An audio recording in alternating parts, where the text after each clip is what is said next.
Hello అండి. Good morning. బాగున్నారా? మేమైతే బాగున్నామండి. చూడండి, ఇంకా మార్నింగ్ వంట అయితే స్టార్ట్ చేశానండి.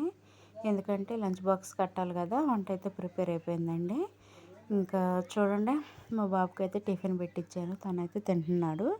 ఏంటంటే ఈరోజు వేడివేడిగా అన్నం అవుతుండే దాన్ని అది తాలింపు చేశానండి. తాలింపు రైస్లా చేశాను. నిమ్మకాయ వద్దంట, నిమ్మకాయ పిండి, నిమ్మకాయ అదే లెమన్ రైస్ అంటారు కదా, అలా వద్దంట. చింతపండు పులిహోర కూడా వద్దంట తనకి.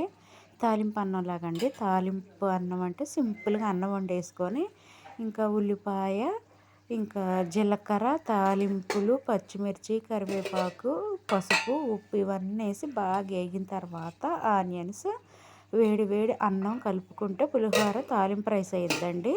చాలా బాగుంటుంది. ఇది పుల్లగా ఉండదు, ఎందుకంటే మనం చింతపండు కానీ నిమ్మకాయ కానీ వేయట్లేదు కదా. పుల్లగా ఉండదు, చప్పగా అదొక టేస్ట్ చాలా బాగుంటుందండి. తను ఇష్టపడుతున్నాడు ఎక్కువగా ఇప్పుడు. ఇంకా మామూలుగా ఈ పులిహోరలాగా ఈ తాలింపు అన్నం అయితే ఇష్టపడుతున్నాడండి. ఇక అలా చేయమన్నాడు మా బాబు. తనకైతే అలా చేశాను. వేడిగా అన్నం వండేసి తాలింపు రైస్లా చేశానండి. లంచ్ బాక్స్కి అయితే అదే పెట్టమంటున్నాడండి. ఇంకా అదే పెట్టేస్తాను. తను తినటానికి కూడా కొంచెం పెట్టాను, తనైతే తినేస్తున్నాడండి.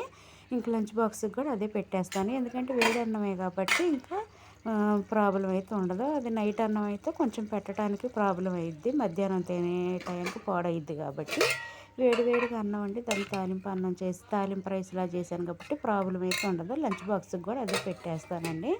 ఇంక మాకు వచ్చేసి కర్రీస్ కూడా చేశానండి. ఏంటంటే బెండకాయ టమాటా కూర చేశాను, ఇంకా కోడిగుడ్డు కూర అయితే చేశానండి. టమాటా కోడిగుడ్డు 2 కర్రీస్ అయితే రెడీ అయిపోయినాయండి. అవి చూడండి, తాలింపు రైస్ కూడా ప్రిపేర్ అయిపోయిందండి. వేడిగా అన్నం కూడా వండాను. ఇక వంట అయితే వండే పని లేదండి. ఇక మధ్యాహ్నం కూడా ఎక్కువ ఇప్పుడు ఒకసారి వండి మధ్యాహ్నం ఒకసారి వండటం డబుల్ పని అయితే అవుతుందండి. మళ్ళీ నైట్ ఒకసారి చేయటం అయితే అవుతుంది.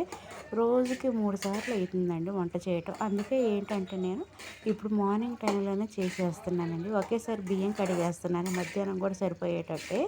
ఇంకా కూరలు అయితే 2 కూరలు చేశాను కదా, ఇక అన్నం వండే పని లేదు, కూరలు వండే పని లేదండి. మధ్యాహ్నం కూడా మాకు సరిపోతాయి. బెండకాయ టమాటా కూర చేశాను, టమాటా కోడిగుడ్డు కూర అయితే చేశానండి. రెడీ అయిపోయినాయి, బాగున్నాయి. కర్రీస్ మాత్రం మంచిగా కుదిరాయండి. ఇక చూడండి, తాలింపు రైస్ అయితే కలర్ఫుల్గా ఉంది, చాలా టేస్ట్ ఉంటుందండి. చప్పగానే ఏమి ఉండదు. ఎలాగైనా ఉప్పు వేస్తాం కదా, ఉప్పు వేస్తాము. ఇదొక టేస్ట్ అండి. తాలింపు రైస్ చాలా బాగుంటుందండి. ఇంకా తింటే మాత్రం చాలా టేస్ట్ ఉంటుంది. పులిహోర కన్నా, నిమ్మకాయ పులిహోర కన్నా, చింతపండు పులిహోర కన్నా చాలా టేస్ట్ ఉంటుందండి. ఇక అదైతే రెడీ అయిపోయింది. ఇక చూడండి, టమాటా కోడిగుడ్డు కర్రీ కూడా రెడీ అయిపోయింది. కోడిగుడ్లు చూస్తుంటేనే నోరు ఊరిపోతుందండి, అంత కలర్ఫుల్గా ఉంది కర్రీ అయితే. ఇక టమాటా బెండకాయ కర్రీ అయితే చేశాను. ఈ 2 కూరలు అయితే మాకు సరిపోతాయండి. ఇంక మధ్యాహ్నానికి నైట్కి కూడా సరిపోతాయి, ఎందుకంటే 2 కర్రీలు చేశాను కదా. 2 కూరలు ఇంకా పర్వాలేదు, 2 కూరలు సరిపోతాయండి. ఇంకా తనకు చూడండి, అబ్బాయికి పెట్టాను, మా బాబుకి, తనైతే తినేస్తున్నాడండి. ఇంకా పులిహోర అయితే తినేస్తున్నాడు. ఇంక నేను లంచ్ బాక్స్ అయితే పెట్టాలి, అన్నీ రెడీ చేసుకున్నాను, తనకైతే పెట్టాలండి. ఓకేనా మరి.